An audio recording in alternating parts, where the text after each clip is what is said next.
Good morning and welcome to The Secret Behind Our Success. I'm Rebecca Roush, your host and head lizard at Neon Lizard Creative Marketing and Design, where we build foundational brands with social impact. Find us on the web at neonlizardcreative.com. Today we are humbled and excited to have with us none other than Jim Barnish of Orchid.Black. Jim Barnish, a growth architect who has spent the last 2 decades as a serial entrepreneur, operator, investor, and M&A expert. Welcome, Jim. Tell us more about yourself. Thanks, Rebecca. Thrilled to be here. And I love the premise of your show, mixing cutting edge innovation with general humility, I guess, and intellectual honesty. I feel like you're spot on in knowing that we must always push the boundaries of the way that things have always been done. So really happy to be here. Thank you. Okay, well, I gotta say that because I am Neon Lizard, and the number one question I get is where did I get my name? I am intrigued by yours. So, what is Orchid.Black, and why did you come up with that? Yeah, awesome. So our former name was Morgan Hill Partners, which was this stodgy old formal, attorney or private equity sounding name. And, Uh, it worked for a while because we did a lot of work with private equity, a lot of work with in that landscape, if you will. But at the end of the day, the firms and the companies that we served were these brilliant, innovative founders who had built an incredible business and just wanted to take it to the next level. And so we got kind of in touch with ourselves during, the adventure the world had in 1920 through COVID, and in touch with the market. And because we serve founder-led companies that are really have a lot of opportunity to grow further than they've even thought possible in many cases and exit. We've created a brand, Orchid.Black, that really changes the landscape of the way things are done in the world that we live in, which is really the crossover between management consulting and investing. And as operators, as M&A experts, and as investors, we looked at the way things were being done in the industry, especially on the venture capital side, with, just throwing money at companies, hoping that they grow. And in many cases, having some great success with that, right? I used to be in venture capital myself, a lot of friends in there as well. But at the end of the day, growing really fast is only part of the equation, but growing smart was the other side. And so we looked at, this terminology unicorn that exists in the market around growing fast to $1 billion and having a bunch of money thrown at companies. And we dialed it back towards, what are things that not only grow smart, not only grow fast, but grow smart. And my brilliant marketing department found the rare exotic orchid, of which black orchids are the most rare, that when tended to properly can grow to brilliant heights, in fact, higher than any other flower. But they need tender nurturing and care and pruning to get there. And that's Orchid.Black. So that's and the black part is also this exclusive feel, and the fact that we only work with companies that are in the black or have line of sight towards being the black or profitable. It just really all kind of merged together to be this brilliant brand that we're really excited to bring to the market. wow, that's a really great story. That's way better than mine.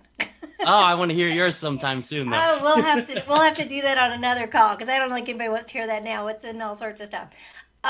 Let's see. I was going to ask you too.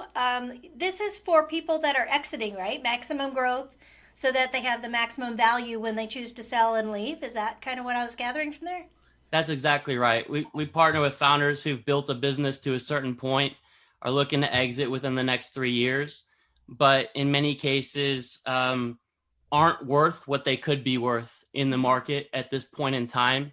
So we bring our team and our process in, and we execute alongside of them against a growth plan that really focuses on not only creating wealth within the company, but leaving a legacy for founders that have built a brilliant business to date, but are looking for some really outsized returns on the other side of an exit. And I love your team ethos, the better together. Explain what that means. I'm sorry. Your team ethos is better together. So when you partner with Orchid.Black, you all show up and the results are powerful. So I Oh want to see yeah, if you yeah. I wanted to mean, reach out, kind of expand on that a little bit, because I thought that was a really, I'm a big believer in community and partnership, so that's awesome.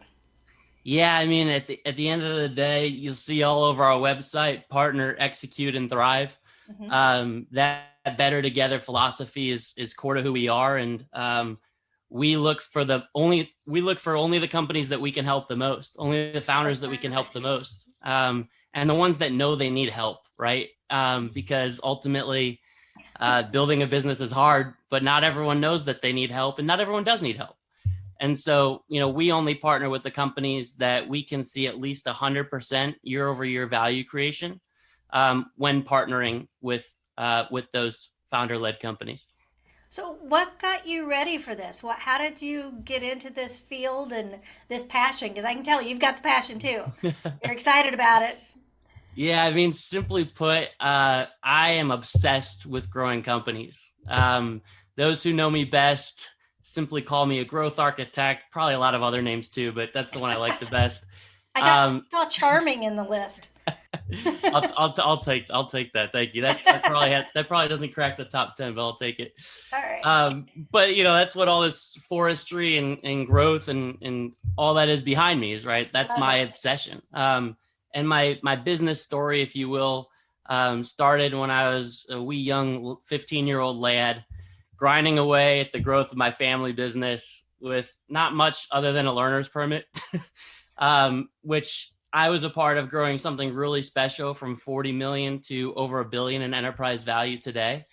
Uh-huh. And my focus from a 15-year-old intern to 19-year-old leader was entirely on growth via acquisitions and integration into our existing business. Buy businesses and then grow the business with those new acquisitions and integrations. And, over the years, this obsession just matured, helping dozens of companies unlock not only that inorganic or acquisition driven growth, but also organic growth. And a bunch of acquisitions, a lot of years, and an immense amount of growth, if you will, later.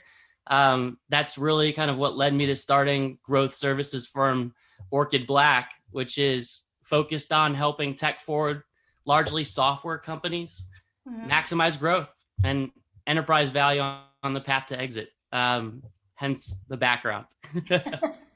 I love it. Now, were you part of the original company, the very first one? I was, yeah. It was a few evolutions. I had a very early stage company called Startup Solutions that evolved into Morgan Hill Partners, which was now Gotcha. rebranded as Orchid.Black. Okay, I got it. That's awesome. So, do Yeah. you have your own marketing team? Because everything I've seen of yours is beautiful. Well, I will make sure to tell them that if they don't hear it themselves. And thank you. We do. We have a wonderful, couple folks on the marketing team who have been transformational in the brand, Hmm. as well as content generation, demand generation, and would not know what to do without them, quite frankly.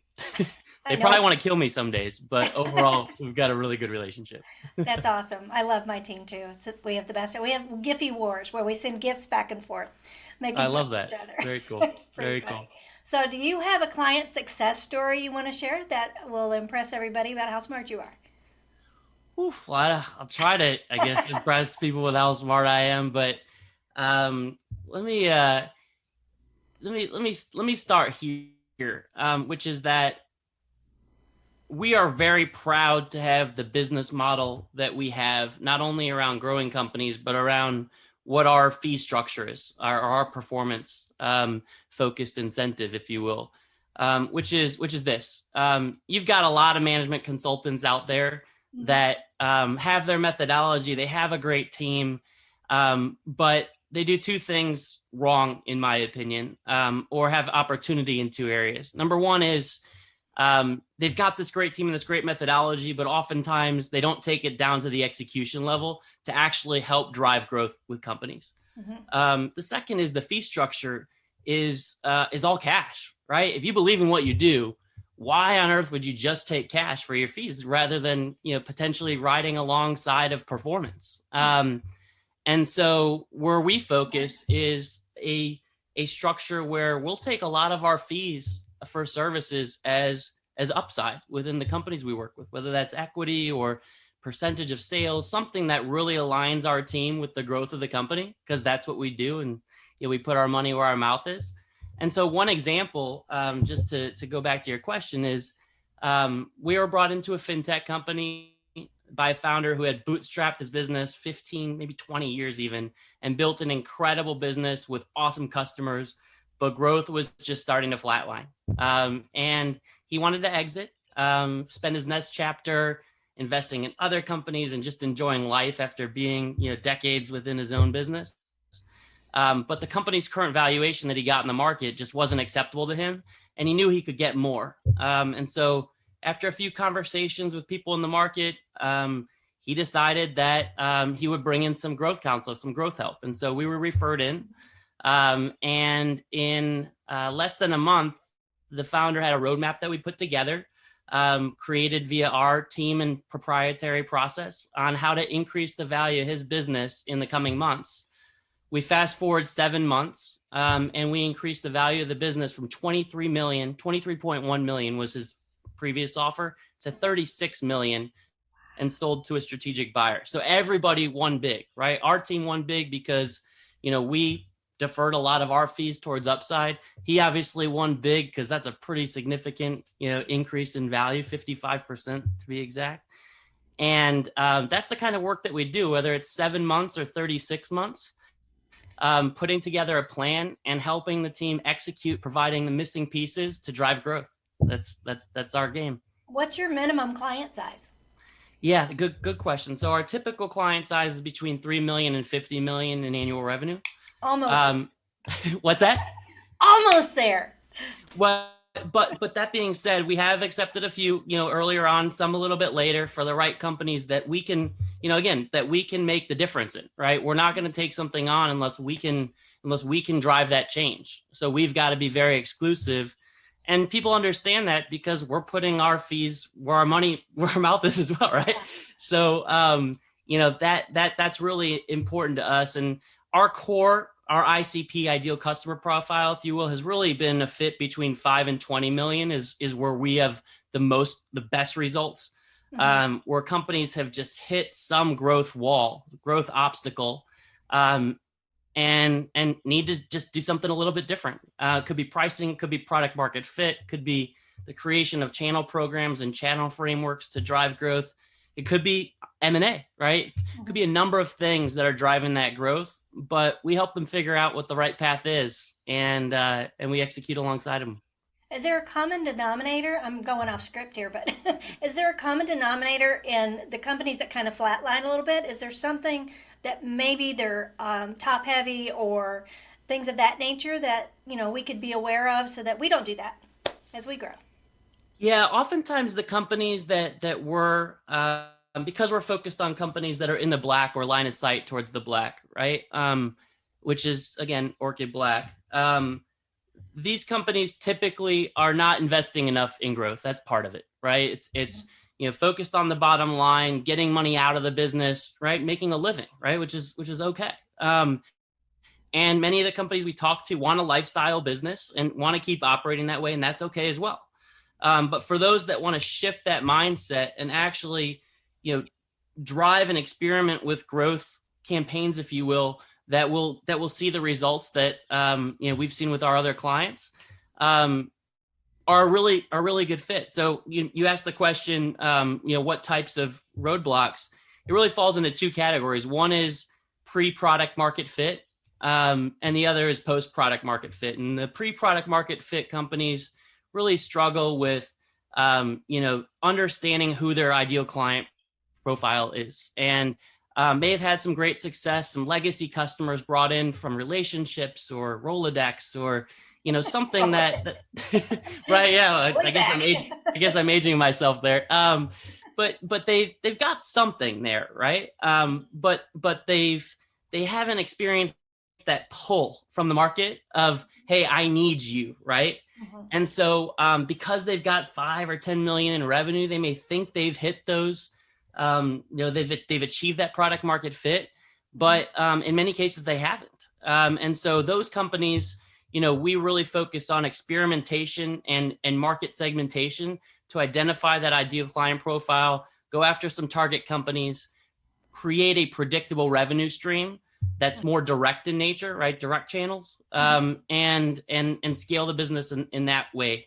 On the other side, post product market fit, it's usually it's a number of reasons on the operational side that are keeping them from growing, kind of like that classic founder mindset, if you will. But also, The way we've always done it. That what's that? that mindset, though. This is the way we've always done it. This is the way we've always done it. Founders stuck in the day to day and thinking that's the way it should be. Needing to have your hands in everything rather than bringing in the right people. What's that? Mm-hmm. Micromanaging. Yeah. Micromanaging. Yeah, exactly. Now, do you guys use EOS? Are you an EOS firm? We use a number of different frameworks, and we've created our own methodology for standardization. But in terms of planning or operating systems, if you will, EOS is one of our top 5 or 10 frameworks that we use. Wow. We found that it's best more in like tech enabled, for us, tech, right? So software companies have a hard time adopting and leveraging EOS the same in ways that other companies do not. Especially EOS, I found like the sweet spot is like Midwestern companies that are heavy services or manufacturing, right? Like things that are more classic industry. For software companies, we leverage a bunch of different ones, but V2 MOM, which was the classic Salesforce software as a service methodology, the way Salesforce.com. That's a big one that we leverage. And OKR, objectives and key results, is another one that we leverage as part of our methodology. That's great. So where do you see yourself in 10 years? Oh man. Probably doing this. But maybe in a bit different of an aspect, right? The business, we've been in business about 4 years now, and it's finally clicking on all cylinders. I'm finally out of the day to day, kind of working on the business versus working in the business as much. And we're eating our dog food now more than ever in terms of our own growth. And so I think what I love about directionally where we have potential is both as an individual, founder, individual person, company, is we've got this opportunity to continue reinvesting our proceeds from exits with great companies so that we can help more founders and more founders and more founders. And that's what our business is built around, is helping grow other companies. So provided we can find the right people, because that's the hardest part, it always is, to make sure we're getting and driving the right growth with the best operators, the best M&A experts on the planet, then, the answer is continuing to help more and more founders and growing the business by helping more businesses. And you're May also sound corny. No, because you're actually, like you said, putting your money where your mouth is, because you're helping with seed founders as well, helping Tampa grow in that industry, correct? In the various industries. Yeah, absolutely. I mean, Tampa is booming from a tech perspective. I wish we did more here locally. We've got a few really great clients.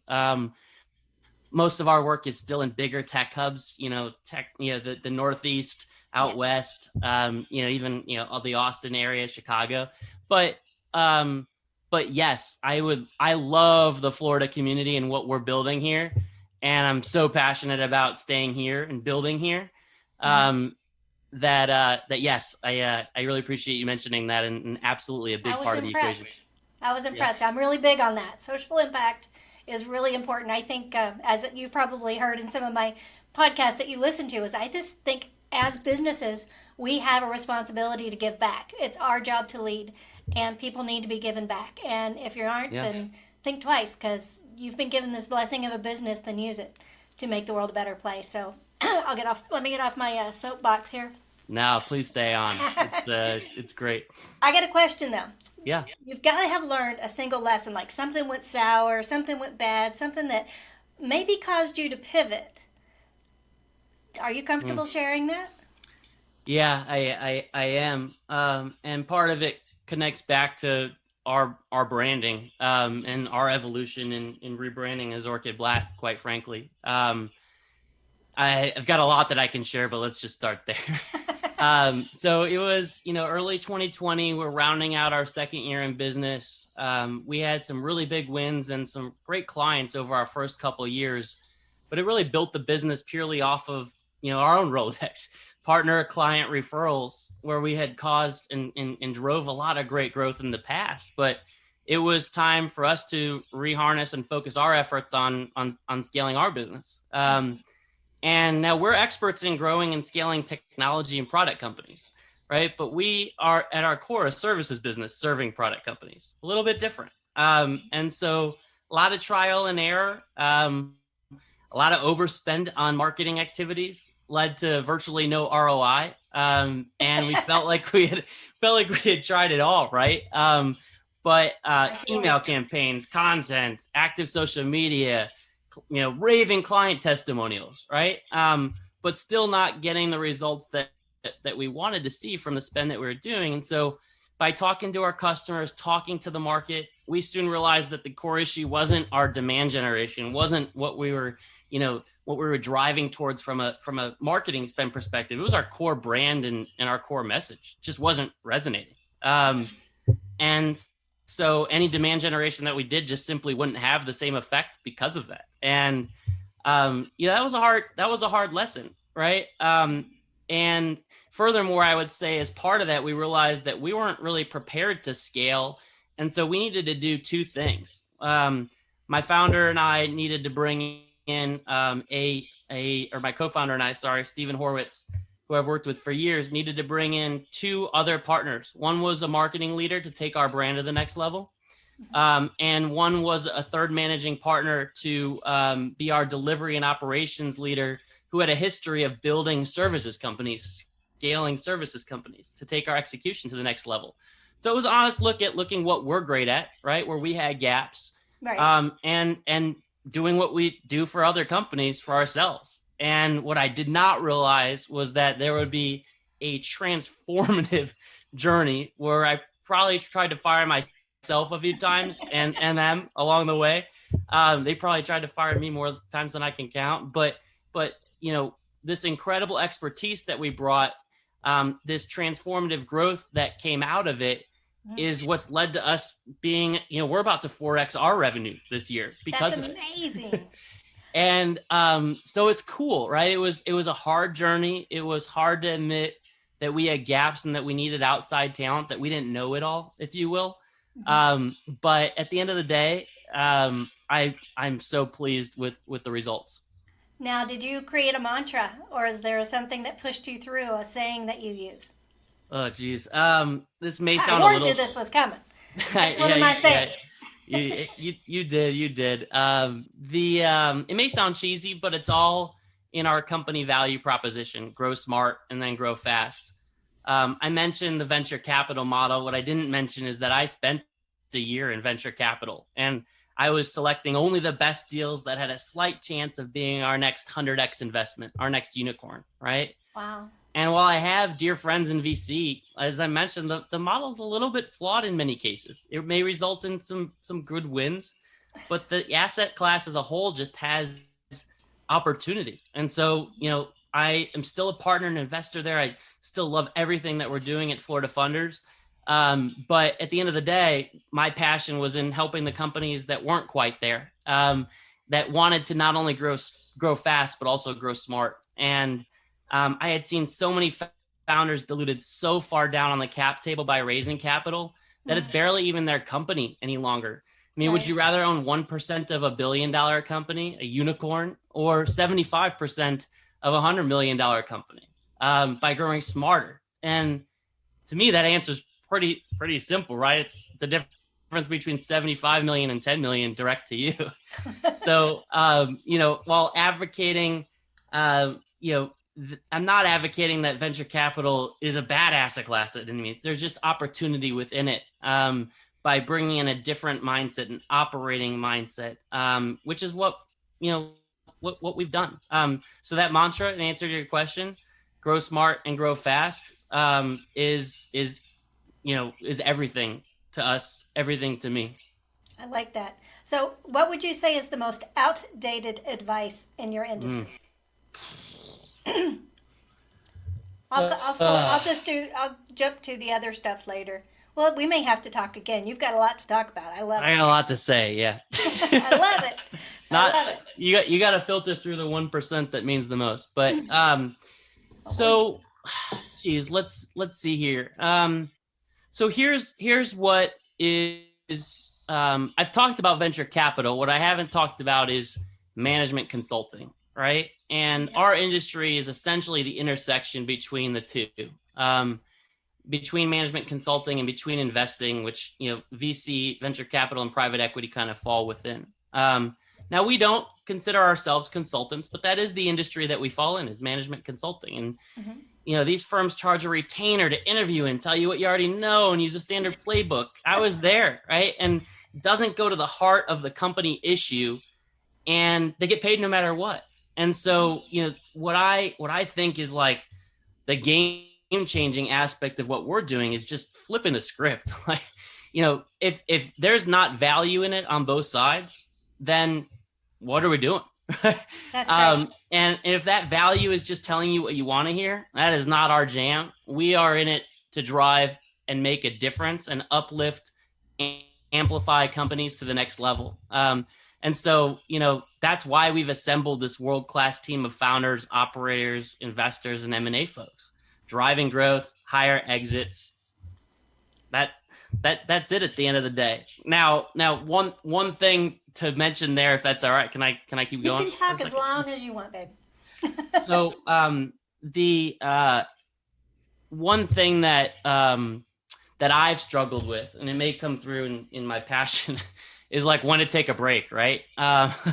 Because starting a business is not easy, and growing a business is even harder. And growing a business while you're also growing other people's businesses is incredibly hard. So, I experienced like an incredible dark point in my founder journey, hitting my own version of founder burnout, if you will, which is it's real. It's something we don't talk about because we think it makes us look weak and we're supposed to be in charge, and You did that in 4 we're at years? the top. And You hit burnout within 4 years? You must have been given 2,000%. That's amazing. You had to be given all of you. Yeah, I mean, there's a version of that states that I've kind of been doing the same thing I've been doing for 20 years. And so, it might have been part of that, partly that, partly the 4 years of Orchid.Black. But, at the end of the day, we're human. Yes. we need to understand that it's not weak. It's that we're You're human. tired. Right? You're just Yes, tired. exactly. And, startups and companies and growth stage companies they're supposed to be hard, right? But they're not supposed to be impossible. And so you got to recognize when it's having a negative impact on not only you, but it ends up affecting your business in a very negative way, right? Especially as the team grows. And so I started to realize that 50% of this, call it game, is personal mindset. And there's a reason, especially recently, why so many, it's kind of like a disease almost, founder burnout, right? Like it is a psychological thing, that a mental tax of building a company, building companies. And, whether it be general burnout or just your Sunday afternoon anxiety, scary Sundays, if you will. Worried about Monday. Worried about Monday. Yeah. And what you're going to do and how you're going to make sure to be at 150% all the time. And so I learned to adopt more of a human and less superhuman approach, or the right mindset. Part of that was getting an exec coach. Part of that was like realizing that it's okay to take a breath. And that, this part that's a personal mindset as a founder is equally as important towards the business mindset of growing your business. I just, I feel like that is such an important part for founders to realize, for people, for humans to realize. I'm really glad you shared that. It reminds me of, when you're a new mom. You have to take time for you, because otherwise you're no good to the baby. And vice versa with the business. I've been doing the same thing. We've done a full rebrand pretty much in this past year. So I feel you on Yeah. every level because we did a pivot as well. And it's been like, wait a minute, where'd everybody go? It's because I wasn't selling. That's why I had to get out there and start all over again. Yeah. So I really appreciate you sharing that because I'm sure there's a lot of people listening to this that are going, hey, wait a minute, that's me. I'm overwhelmed. I'm stressed out. Da da da. And I'm just like you. I got coaches and I got a little piece of paper right here that says make time for yourself. So I got to remind I probably myself. need to do better about that piece of paper, but yes, well said. Well said. I love it. Okay, so now I'm going to do the ocean personality test on you. I warned Oh you about boy. that. And I don't know if you've ever seen it before, but Vanessa Van Edwards, I see her do it, and Jordan Peterson does it. And it is just the neatest little thing. It's really short and easy. It just kind of gives people a peek into your depth of your personality. And Yeah. I'm not sure where you're going to land. Some people I know immediately. So I'm excited to see what you do. So you're going All to right. answer low, medium, or high. High meaning, yep, that's me all the way through. And nope, no, not that. Okay? You got So, it. number one is openness. If you're high in openness, you love trying new things and love having new experiences. I would say I'm fairly high in openness. I love new things. I love new experiences. Okay? Conscientiousness. What is your level when you approach organization and details? If you're high in conscientiousness, you're very organized and you love details. I like to be focused, but also leverage my creativity to drive innovation. And I can do the details, but I get really uncomfortable in them. So I would say I'm probably about a medium on the conscientious scale. Yeah, I'm medium to low. I have organization in my chaos. Yes, Extroversion. that's probably me as well, medium to low. Yeah. Extroversion. If you are an extrovert, you thrive around other people. You just can't get enough. Probably, I'd say most people would say high, but I'm probably medium to high. I can be a fairly private person at times, but I do thrive around people and talking. So somewhere between medium and high. That's great. Okay, and agreeableness. If you rate high in agreeableness, you are likely a friendly and compassionate people pleaser. I'm probably a medium. I would say I'm pretty good at working with people, but also thrive on my own. And maybe people would say medium to low because I also definitely push the boundaries on everything I do. So probably You're medium not to the low. bear we're afraid to poke, are you? What's that? You're not the bear we're afraid to poke, are you? No comment. No, you have to ask my team on that one, but I I hope love it. that's not the case. Okay, and the last one is neuroticism. Neurotic isn't bad. It just means that you worry and have anxiety, and you might get a little bit sharp-tongued at times when your stress levels are high. Probably about medium. I try to keep my composure, keep my cool, but there's definitely trying times, which is one of the reasons that I again got an executive coach. Well, I think it's human too. I mean, it's Yeah. all human, and I really appreciate your vulnerability and being so honest because a lot of people are going to, try to make themselves look like this, perfection, and none of us are perfect. We're all just trying, and that was something I learned in a class I went to years ago where we did this exercise, and at the end of it, you looked around and it's like they're just as scared as I am. And it was just a really big eye opener that there is nothing outside our possibility. We've got to be enthusiastic about it. And people like you that are able to see that vision better than they can see it for themselves, every business person needs somebody like you in their corner. And so I really hope that they reach out to you. I appreciate that. Thank you very much. You're welcome. If someone's listening right now, if somebody says, hey, man, I really love what I'm hearing, I just happen to have $5 million. What do you want them to do next? Where do you want them to go? Do you want them to reach out personally? Do you want to, what do you want them to do? Yeah, we're a pretty personal business. So I would love if people would reach out to me at jb@orchid.black.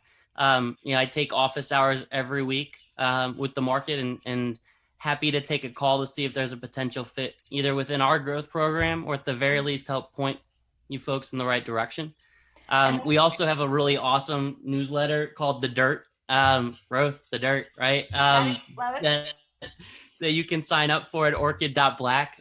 We've got incredible insights and content being developed by our team around things that matter most to growth stage businesses and in the market. And so I think those are between the newsletter and emailing me direct at jb@orchid.black. Hopefully can help you guys out. Do you have like a calendar link or anything that they could set up an appointment through your Uh, website? I do. Yeah, I can Okay. absolutely send that over to you. Okay, that sounds great. We'll put it in the show notes and Perfect. hopefully that'll help. So, Perfect. thank you so much for sharing Orchid.Black with us and sharing your heart. You've been fantastic. Don't hang up because we're going to be talking a little bit after this, but I just wanted to thank you again and all the wisdom that you gave to everybody that's listening, and hopefully you'll get some more followers and clients out of it. I appreciate it. Thank you so much. You did a great job. Thanks so much.